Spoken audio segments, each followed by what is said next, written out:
napakarami ng benepisyo ng puno ng niyog sa atin. Kaya sana ay mas dumami pa ang ating mga magniniyog. Sana tulad ng mayabong na pagbunga ng mga puno ng niyog ay kasabay rin ang pagyabong at pag-ahon ng mga magsasaka.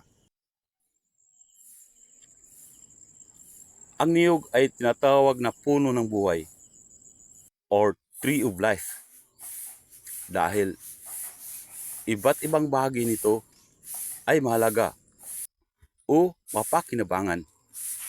Ito ay isang napakahalagang bato sa ating bansa.